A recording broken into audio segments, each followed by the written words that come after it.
جب تک میاں بیوی کی مثال نہ ہو نا بات سمجھ میں نہیں آتی. تو آپ کی بیگم نے آپ کو آ کے کہا کہ میں سوچ رہی ہوں غفار آپ سے زیادہ خوبصورت ہے, میں سوچ رہی ہوں. آپ کو غصہ آئے گا کہ نہیں آئے گا؟ بولو. آپ کا نام جمشید ہے اور وہ سوچ کیا رہی ہے غفار کے بارے میں کہ وہ زیادہ خوبصورت ہے. آپ نے اس پہ غصہ کیا, بیگم شٹ اپ, تم غفار کو مجھ سے زیادہ خوبصورت سمجھنے کا سوچ رہی ہو. تو کہے میں سوچ ہی رہی ہوں نا, میں کوئی غفار سے شادی تھوڑی کر رہی ہوں, نہ میں آپ سے ڈیورس لے رہی ہوں, میں صرف سوچ رہی ہوں اور جھوٹ بھی نہیں سوچ رہی. آپ دیکھ لو, یہ تصویر دیکھو اور اپنی دیکھو, اور حقیقت میں بھی غفار زیادہ خوبصورت ہو, واقعی ہو بھی. دیکھو آپ اپنے آپ کو دیکھو اور وہ دیکھو کتنا ہینڈسم. تو آپ اس بات پہ مطمئن ہو جاؤ گے, آپ بولو گے بات تو تم نے صحیح کی ہے, واقعی غفار ہے یار, میں تو اس کے مقابلے میں کچھ بھی نہیں ہوں, لہذا تم غلط نہیں سوچ رہی, تم جو سوچ رہی ہو وہ بولو صحیح سوچ رہی ہو, اس لیے میں کچھ نہیں کہہ سکتا. یہ کہو گے آپ نہ, آپ اسے بولو گے بیگم یہ بحث الگ ہے, غفار مجھ سے زیادہ خوبصورت ہے یا بدصورت ہے, خوبصورت ہو یا بدصورت ہو, آپ کو یہ سوچنے پر پابندی ہے. وہ جو ہوگا وہ ہوگا بھائی, آپ کے لیے تو میں ہی ہوں سب کچھ. آپ پہ فرض ہے کہ آپ یہ سوچو دنیا میں سب سے زیادہ ہینڈسم میں ہوں. کیا خیال ہے؟ یہی ہے کہ بیوی کو آپ نے بولا کہ دیکھو تمہاری فرینڈ تھی کتنی خوبصورت, میں سوچ رہا ہوں کہ وہ بہت خوبصورت ہے. بیوی کو غصہ آئے گا کہ نہیں آئے گا؟ تو آپ نے بیوی کو کہا کہ تمہیں غصہ کیوں آ رہا ہے, تم دیکھ لو تصویر میں دیکھو کیسی خوبصورت ہیروئن جیسی لگ رہی ہے, اور تم اپنے آپ کو دیکھو پورے گھی کا ڈبہ لگ رہی ہو, تم کولیسٹرول کا ڈبہ لگ رہی ہو تم, وہ دیکھو. تو بیگم خوش ہو جائے گی, یہ بات تو صحیح کی آپ نے. بیگم کہے گی بھائی بات آپ صحیح کرو یا غلط کرو, وہ مجھ سے زیادہ خوبصورت ہو یا نہیں ہو, یہ آپ کے سوچنے کا کام نہیں ہے, یہ آپ کی ٹینشن نہیں ہے. اس کے لیے بہت سارے لوگ سوچ رہے ہیں, آپ سوچ کے ہی ٹینشن نہ لیں. تو پتا چلا کہ بعض چیزیں صحیح ہوتی ہیں, پھر بھی آپ کو سوچنے پر پابندی ہوتی ہے کہ بھائی آپ کا ہیڈک نہیں ہے. تو اللہ نے ہمیں غم کے موقع پہ یہ کہہ دیا کہ تمہیں یہ سوچنے پر پابندی ہے کہ غلط ہوا ہے تمہارے ساتھ, اور یہ پابندی ہم کہہ سکتے ہیں کہ ہوا تو غلط ہے لیکن اللہ نے سوچنے پر پابندی لگا دی. نا نا نا نا نا نا, یہ ڈیفرنٹ کیس ہے. وہاں تو غفار واقعی ہینڈسم ہے لیکن شوہر کہہ رہے سوچو مت. وہاں تو دوسری لڑکی بڑی خوبصورت ہے لیکن بیوی کہہ رہی ہے سوچو مت. یہاں اللہ کہہ رہا ہے کہ اگر تم نے یہ سوچا نا کہ میرے ساتھ غلط ہوا ہے تو پھر غلط ہی ہوا ہے, یہ سوچا کہ صحیح ہوا ہے تو پھر یہ غلط صحیح ہی ہوا ہے, میں صحیح کر دوں گا اس کو. تم آخرت میں کہو گے اللہ جو غم مجھے ملا وہ واقعی اچھا ہو گیا میرے ساتھ. اس کی مثال ایسے ہے جیسے اگر تم نے, جمشید کہہ رہا ہے اپنی بیگم سے کہ تم نے میرے بارے میں سوچا نا کہ میں خوبصورت ہوں, اگرچہ یہ سوچنا غلط ہوگا, میں خوبصورت نہیں ہوں, لیکن قدرت نے سسٹم ایسا بنایا تم سوچو گی تو میں ہو جاؤں گا خوبصورت, پھر تو وہ لازمی سوچے گی کہ نہیں سوچے گی. کیا خیال ہے بھائی؟ آپ نے بیگم سے کہا بیگم یہ انٹی بڑی خوبصورت ہے, بیگم کو غصہ آیا تو بیگم کہے گی بھائی خوبصورت ہے تو بھی آپ سوچ نہیں سکتے. لیکن اگر بیگم کہے کہ میرے پاس ایسا کچھ سسٹم ہے اللہ کی طرف سے کہ آپ مجھے میرے بارے میں سوچو میں زیادہ خوبصورت ہوں تو قدرت مجھے خوبصورت کر دے گی, پھر تو آپ لازمی سوچو گے نا بیوی کے بارے میں کہ یہی خوبصورت ہے. حالانکہ وہاں یہ ممکن نہیں ہے, جو خوبصورت ہے وہ خوبصورت رہے گی, جو بدصورت ہے وہ بدصورت رہے گی. لیکن یہاں اللہ نے ہمیں بتا دیا کہ تم غم کو اگر یہ سمجھو گے کہ یہ واقعی میرے ساتھ غلط ہوا ہے تو اللہ کہیں گے غلط ہی ہوا ہے پھر تمہارے ساتھ. اور اگر سمجھو گے نا کہ اچھا ہوا جو ہوا, ہمارا رب ہمارا خیر خواہ ہے, وہ ہمارے ساتھ اچھا ہی کرتا ہے, تو پھر یہ اچھا ہی ہوگا تمہارے ساتھ, کیونکہ طاقتیں کس کے ہاتھ میں ہیں؟ اللہ کے ہاتھ میں. ایک بوڑھا شخص بیمار تھا بخار میں, ہمارے نبی ان کے پاس گئے اور نبی نے تسلی دی طہور انشاء اللہ, فرمایا یہ بخار یہ گناہوں کو معاف کرے گا تمہارے. نبی نے فرمایا کہ جو آخرت میں جہنم کی گرمی ہے نا, اللہ کسی کو بخار میں ڈال کے مسلمان کی وہ گرمی دور کر دیتے ہیں, اس کے حصے کا عذاب دنیا میں دے دیتے ہیں تو رحمت بن جاتا ہے. تو اس بوڑھے نے کہا کہ یہ رحمت نہیں ہے, یہ عذاب ہے جو بڈھے کو ستانے کے لیے آیا ہوا ہے, اس طرح کے الفاظ کہے. آپ نے فرمایا اب یہ ایسے ہی ہے, اب یہ کیا ہے, اب یہ رحمت نہیں ہے, اب یہ صرف ٹینشن بھرائے ٹینشن ہے, اس سے کوئی گناہ نہیں معاف ہوں گے اور یہ رحمت نہیں بنے گا. تو غم سے پہلے کے اصول شریعت میں کچھ اور ہیں اور غم کے بعد کچھ اور. تو وہ یہ باتیں کر رہے تھے, یہ ہو گیا یہ ہو گیا, تسلی دے رہے تھے اپنے آپ کو بھی اور مجھے بھی. تو مجھے بڑا اچھا لگا, اچھا یہ لگا کہ یار دیکھو اس بحث میں نہیں پڑھ رہے کہ اچھا ہوا کہ غلط ہوا؟ بھائی ہمیں یہ بحث کرنی ہے، ہم اللہ کے غلام ہیں. اس وقت اللہ نے ہمیں کیا سوچنے کا حکم دیا ہے؟ اللہ نے ہمیں یہ سوچنے کا حکم دیا ہے کہ سوچو صحیح ہوا ہے، تو صحیح ہونے کے پہلو نکالتے رہو بیٹھ کے. اس میں لبرل اور سیکولر آدمی کے پاس یہ آپشن بولو نہیں ہے. وہ کہے گا نہیں غلط ہوا ہے، یہ غلط ہوا ہے میرے ساتھ، غلط ہوا ہے، غلط ہوا ہے، تو کیا کروں؟ غلط ہوا ہے، ٹینشن میں جائے گا، پریشان ہوگا، پھر ڈھیاؤں گولی مار کے اپنے آپ کو ہلاک کر دے گا. تبھی تو غیر مسلموں میں خودکشیاں بہت زیادہ ہیں. مسلمان ہر پہلو میں خیر نکالتا ہے، اور اس میں ہم کسی سے ڈیبیٹ نہیں کر سکتے. کوئی غیر مسلم اگر ہم سے کہے یار تم خیر کیوں نکال رہے ہو، تو ہم کیا کہیں گے؟ بھائی جیسے جمشید کی بیوی پر یہ پابندی ہے کہ غفار کے بارے میں سوچے کہ غفار زیادہ خوبصورت ہے، ایسے ہی اللہ نے ہم پہ پابندی لگا دی ہے کہ ہم غم میں یہ سوچیں کہ ہمارے ساتھ غلط ہوا ہے. یہ کس نے پابندی لگا دی ہے؟ اللہ نے. تو جب اللہ نے ہم پہ پابندی لگا دی رمضان میں کھانے پینے پر، ہم نے کھانا پینا چھوڑ دیا، حالانکہ کتنا دل کر رہا تھا. کیا خیال ہے چائے پینے کا، گٹکے کھانے کا؟ اللہ معاف فرمائے، آج کل تو کھانا کھانے کا کم دل کرتا ہے، گٹکے کھانے کا زیادہ دل کرتا ہے. بھائی اللہ نے جب پابندی لگائی ہوئی ہے رمضان میں، اللہ وہ تو اور زیادہ اللاجیکل کام ہے دیکھنے میں. اور فاسٹنگ بھی کروانی تھی بھائی 12 گھنٹے کی، اللہ تعالیٰ کروا لیتے 8 بجے سے لے کے رات 8 بجے تک. کیا خیال ہے؟ لیکن اللہ میاں نے کیا حکم دیا؟ صبح صادق کے وقت، جو دنیا میں کوئی کھاتا ہی نہیں اس ٹائم پہ، اس وقت کھاؤ. نہیں کھایا جا رہا بھائی، اس وقت نہیں کھاؤ، بس اسی وقت.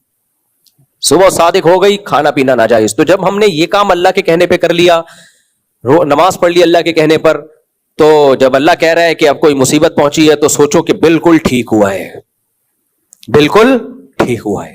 ہاں اللہ کی ایک رحمت یہ ہے کہ اگر ہم یہ سوچیں بالکل ٹھیک ہوا ہے تو پھر رو تو سکتے ہی نہیں ہے. اب بیٹے کی جدائی کا غم میں آنسو نکل رہے ہیں تو اگلا کہے گا کہ اچھا ان کی آنکھوں میں آنسو بھی آ گئے، ظاہر غم تو ہے نا. اب میں یہ نہیں پوچھ سکتا کہ ایک طرف تو آپ کہہ رہے ہیں کہ جو ہوا بہتر ہوا، تو پھر آنکھوں سے آنسو کیوں آ رہے ہیں؟ ٹھیک ہے نا. اللہ کی اتنی رحمت، اللہ نے کہا بھائی یہ تمہارے کنٹرول میں نہیں ہے، اس پہ کوئی مواخذہ نہیں ہوگا. کتنا اچھا حکم دے دیا یار اللہ نے. اور کیا چاہیے؟ جو غیر اختیاری غم ہو رہا ہے وہ تو ٹھیک ہے، ہونے دو، اس پہ اللہ پوچھے گا نہیں. منہ سے الفاظ صحیح نکلنے چاہیے، ٹھیک ہے نا. جیسے بیگم کو بیٹھے بیٹھے خیال آ گیا کہ غفار اچھا ہے، خود بخود آ گیا، کوئی گناہ نہیں ہے بھائی، خود بخود کچھ بھی آ سکتا ہے. اب آ کے آپ سے کہہ رہی ہے کہ مجھے یہ خیال آ رہا ہے، اب آپ کو غصہ، اب کم بخت تجھے آ بھی رہا تھا، مجھے کیوں بتا رہی ہے آ کے؟ کیا خیال ہے بھائی؟ پھر آپ اس کو بولے کہ ٹھیک ہے مجھے بھی ایک دن خیال آیا تھا وہاں شادی کر لیتا، وہ زیادہ اچھی انٹی تھی، وہ زیادہ اچھی خوبصورت تھی، تو اب میں بھی جب جتنے میری زندگی میں خیالات آئے ہیں نا، یہ آئندہ آئیں گے، میں تجھے بتاتا رہوں گا بیٹھ کے اور ٹینشن دیتا رہوں گا. تو اللہ تعالیٰ نے نبی صلی اللہ علیہ وسلم کی نواسی کا جب انتقال ہوا تو آپ کی آنکھوں سے آنسو. آپ نے فرمایا کہ دل غمزدہ ہے، حدیث کا مفہوم پیش کر رہا ہوں، اور آنکھوں سے آنسو ہے، لیکن زبان وہ کہے گی جس پہ ہمارا رب راضی ہوگا. زبان وہ کہے گی. تو اس لیے غموں میں انسان کا پتہ چلتا ہے بھائی کتنا دین ہے، کتنا دین اندر کیا ہے. جو غم اور خوشی، یہ دو چیزیں ایسی ہیں اندر کا انسان نکل کے باہر آ جاتا ہے.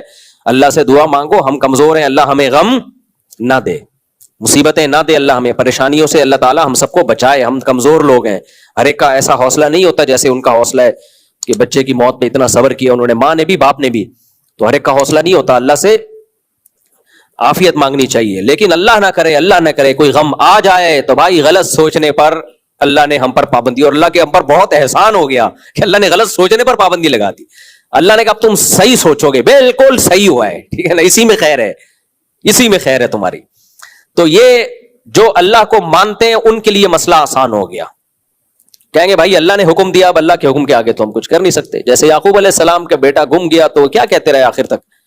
اعلم من اللہ ما لا تعلمون. تو یہ ایک دینداری کا نا بہت بڑا معیار ہے. تو اس لیے میرے بھائی اللہ چاہتے ہیں غم صرف ایک ہی ہو، کون سا؟ آخرت.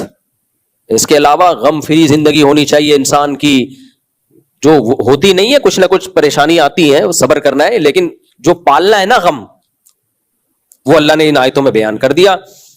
فرمایا کہ یہ لوگ کیا ہیں؟ ان الانسان خلق هلوعا اذا مسه الشر جزوعا واذا مسه الخير منوعا الا المصلين الذين هم على صلاتهم دائمون والذين هم لفروجهم سے پہلے والی آیت میں کیا تھا کہ والذين هم من عذاب ربهم مشفقون، کہ یہ ڈرتے صرف ایک چیز سے ہے، وہ آخرت کے عذاب سے. نبی صلی اللہ علیہ وسلم نے فرمایا جس نے ایک فکر بنا لی نا کہ میرا اصل ہدف کیا ہے، آخرت، اصل ہدف وہ ہے.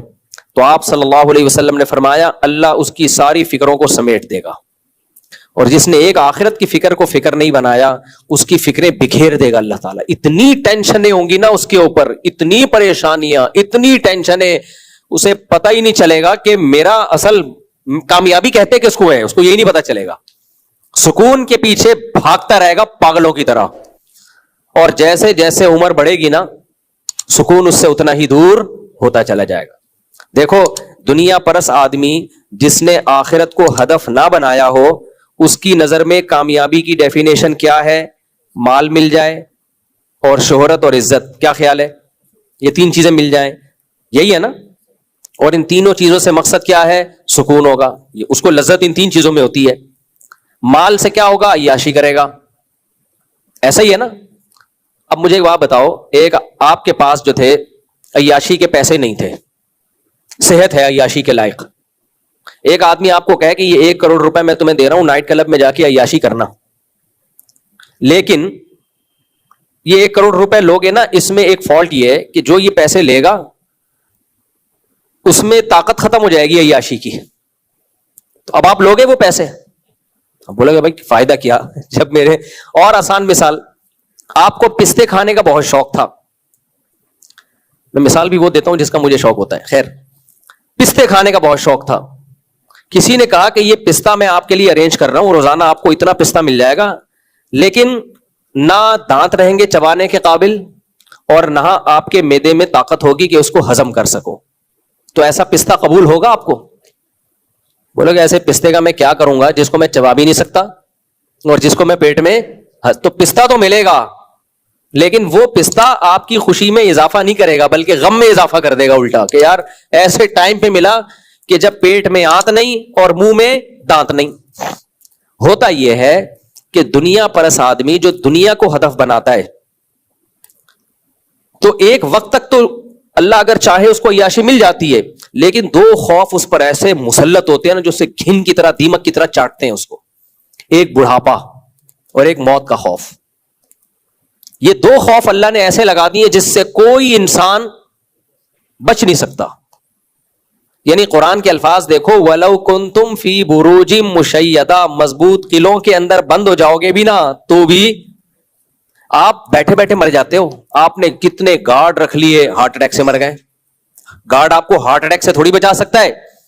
گردے فیل ہو گئے, ایکسیڈنٹ ہو گیا, جہاز کریش ہو گیا, ٹرین کا حادثہ ہو گیا. کیا امریکہ میں نہیں لوگ مرتے؟ کیا جاپان میں نہیں لوگ مرتے؟ تو یہ موت کا خوف اللہ اس کے اوپر مسلط کرتے ہیں ہر وقت. یہ خوف کہ یار مر گیا تو کیا ہوگا, مر گیا تو, وہی میں نے دیکھا ہے لوگوں میں. دوسرا بڑھاپا. دوسرا کیا ہے؟ جیسے ہی بوڑھے ہوتے ہیں نا یہ لوگ ساتھ چھوڑنا شروع کر دیتے ہیں, کیونکہ وہ بوڑھا بیچارہ کسی کو کیا انٹرٹین کرے گا. آپ کے پوتے نواسے ہیں تو وہ تو کسی, آج کل تو وہ بھی نہیں پوچھتے, بے دین جو ہوتے ہیں.